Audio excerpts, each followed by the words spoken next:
Thank you so much, Ginny. And guys, thank you for joining me in PGL. It's been a year, so I think a catch-up is overdue to see how things are going at G2. First things first, congrats. Clean one, I would say. Would you agree on this? Yeah, and the second one was really quick. I did not expect. I thought we would just go back, and then Dylan backstage said, they're going to finish. And then we kill one, we kill two, and the boys started to say, yeah, let's finish.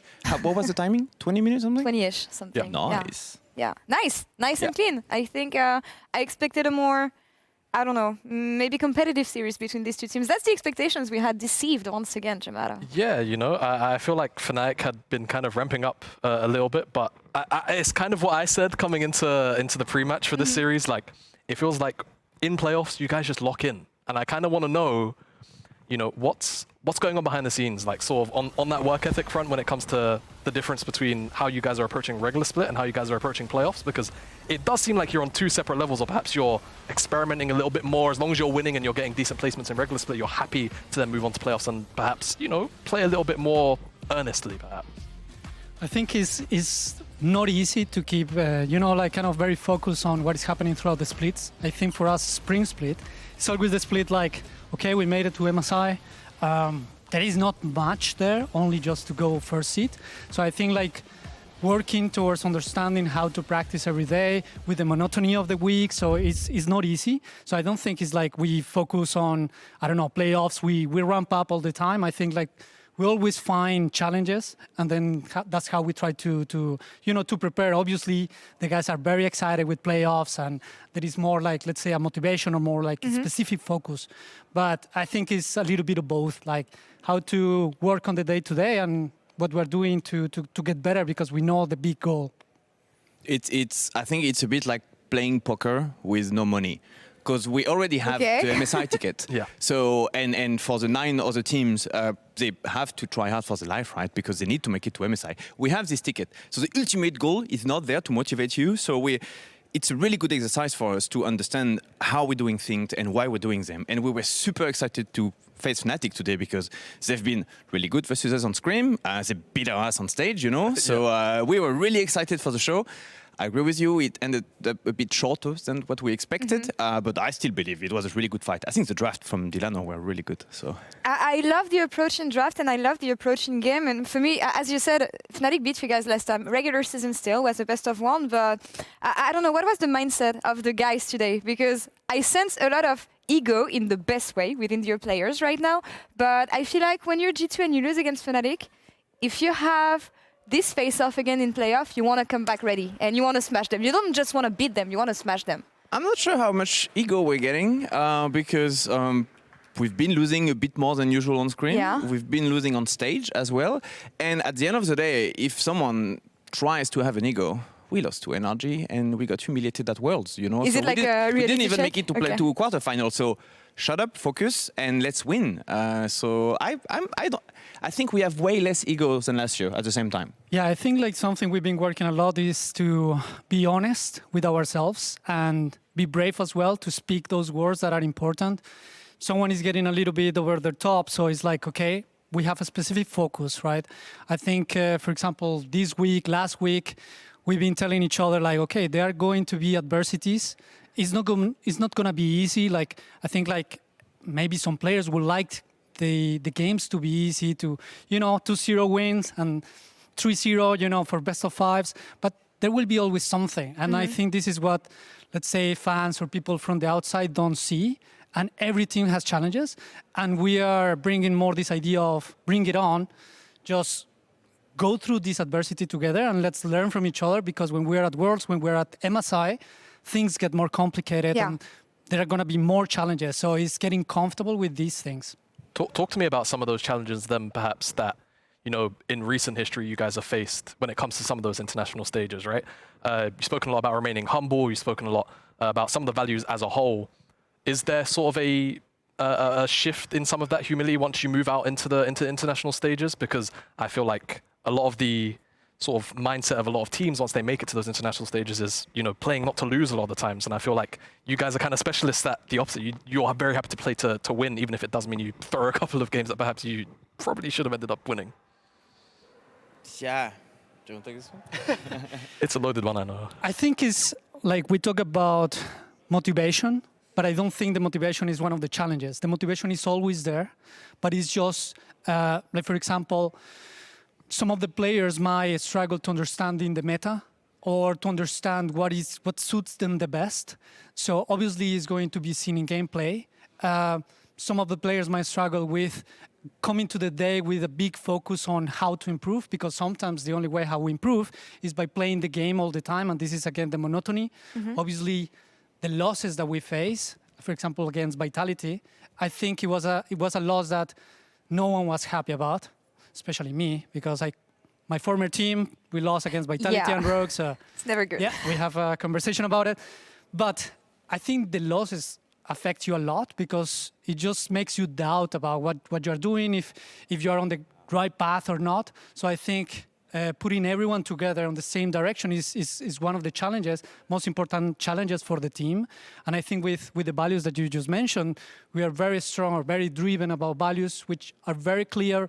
Every split or every 2 splits, we renovate them, we reflect on them, and these basically guide our decisions or guide what we do in a day-to-day and help us to keep everyone accountable, especially the coaching staff and the players. So it is ways how we make sure that we're in the right direction, even though sometimes we're not sure if that's the right direction.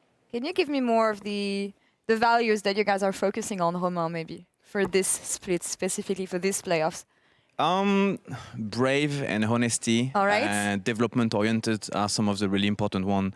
Positivity maybe a bit less, but yeah, for sure, brave and honesty. I mean, it's what every team is striving for, right? The ability to feedback your teammates and coaching staff on what you believe is the right way to win, and trying to stay with a pretty open-minded approach and not just preaching for your own choir and just making sure your own position is going to work.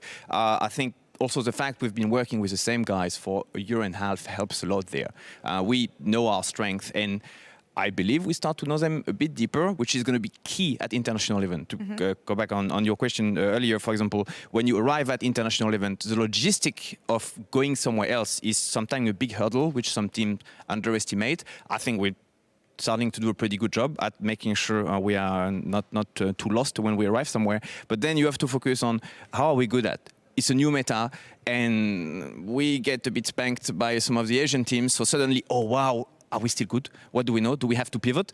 And yeah, I think that's the core of the work we're doing right now. So like, let's stay honest on what we're good at. Let's identify it so we can replicate it, refine it, and the day we step on the international stage again, we can shine, finally. I know that one of the great factors of G2's success is, of course, keeping Caps happy. Caps got the key player of the series today, so I want to know what is essential in keeping Caps happy, because a happy Caps is a performing Caps in the end. Happy Caps is a performing Caps. He got I think some of his teammates did an even better job today, but he shined yesterday, so maybe he was that good that he deserved double MVP. I think keeping Caps happy is a big part of our work. Keeping the 4 other players happy as well, because at the end of the day, the other players are as important to keep the whole team happy. You know, it's a team game. So I think that's the key, actually, to make sure everyone is. I know that you work a lot with Caps, I Isma. think for a happy Caps means a Caps who understands his sleep, what he needs to recover at the end of the day, to be, with a lot of energy at the beginning of the day. I think happy Caps is the one that recognizes what he needs, that even though, playing the game, you could be hyper-focused on specific things. I think the plans sometimes don't go as you think they should go.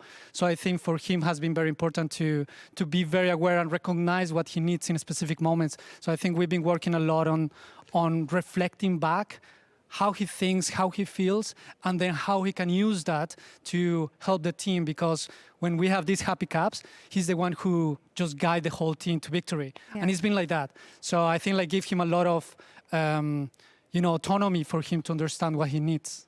It's always difficult, Jamada. You want to say something? Yeah, which also sync with accountability. If you want to fix something, you probably have to do it yourself. If I refuse a situation where you saw something, and then once everything is done, you're like, yeah, but I knew it. I saw that before. No, if you see a challenge, you have to fix it. You have to communicate. You might have the best plan in your head. If it stays in your head and it's not shared with the rest of the team, we're not going to go anywhere. So happy Caps leads to communicating Caps. And so far, so And good. this one is scary. Yeah, it is scary, and it has been very scary, honestly, since the beginning of the split. We see him having fun, of course, on the Rift. He's happy, he's smiling. Yeah. There's a chicken lick. That's good. That's good. Smile of a murder on the Rift, let's say, so far in playoffs. Jamada, when we take a look at the bracket for playoffs, so it's like winter. Always has been. Always has been. Always has been. Rerun of the bracket we had so far here in winter. And for Romain and Isma, actually the following question is going to be easy. Same bracket, same teams, same matchups. How do you treat them differently? How do you make sure the players are going to treat these matchups differently, leading into the BDS matchup you're going to have next week? You focus on the plan rather than the opponent. Ultimately, you will have to focus on the specificities of the opponent, but the moment you start to focus too much on the opponent, you have expectations coming in. Oh, we're so much better, or oh, they are scary. And then you can divert from the plan. So the core of this next week is going to be refine our approach from the patch, understand what went right, copy past it, make it stronger. And yeah, it's going to be, those are the same players, but it's not the same. The pressure is much higher. If you lose there, you're on holidays for a month and a half, and for some of those teams, that's not even going to be holidays. So it's going to be a banger. There's some nice matchups incoming. Yeah, I think like how we prepare, we have very good takeaways from this weekend of games. So we will reflect on those ones, but then as well how we can make sure that we're improving our attitude and just the processes that we end up here. I think we can tell that the guys felt more comfortable on stage this week. And I think there are many, many good things to reinforce for us to continue this week and doing them even better, because we still know that we can reach better performance, of course, and just be ready for MSI. Be ready for MSI, be ready for next week. We'll see G2 at the end of the week, actually. But we continue with the LEC tomorrow. Mega week, Jamada.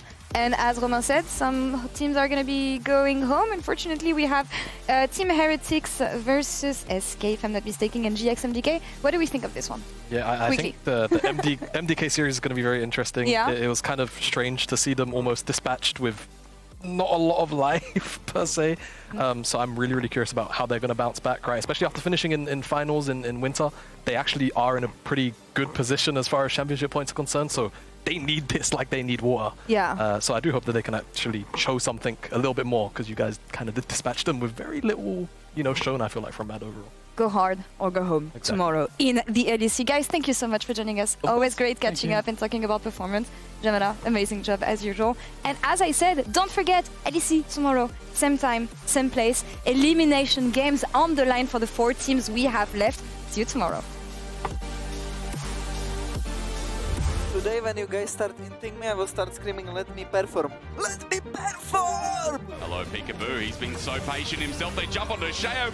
Who would expect this man to stick around for so long? Kazi gets the CS. Yeah, I look. Look. Knock. They're slow. I look. No, let's kill not this. Even. Fleet not phase rush. So this guy is going to be bopped around. He's got no escape method. He even sent away, trying to get the trade on down him. He does! Photon even flashes away. He uses the movement speed from the gate as well. He doesn't get out here. Surely not! Surely not! Okay? I got it somehow. Let's go. Hey, stop. Nice, guys. Nice. Oh, you did this? Yeah, we still la preuve. Beta. Let's go. In favor of Vitality. Oh! He executes Douglas on the back end. I have no I can ult. Zeri. Look, Zeri, guys. Look, Zeri, we need to kill Zeri. Look. We kill Renekton. Fuck them. Please don't shout. Can you back? I going there. Don't have eight. Yo!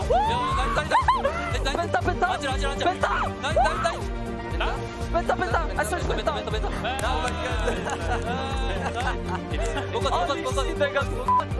Okay, let's go in. Overheats, tries to get Mickey, but will not. The sky! It's falling again, though. I'm flying in. You have stun? I don't have sun. Yes, flash. I'm getting out now. Nice. SCC. I'm 1 HP. Yeah, we can. I'm W for you. I'm strong. Go on, Nice. Kill him. Nice. We might end here. actually end. Yeah. I'm going on Corki, guys. I'm going on Corki. I'll push. Me and Jinx must push. No W. You will die, okay? I vote. Let's Just push.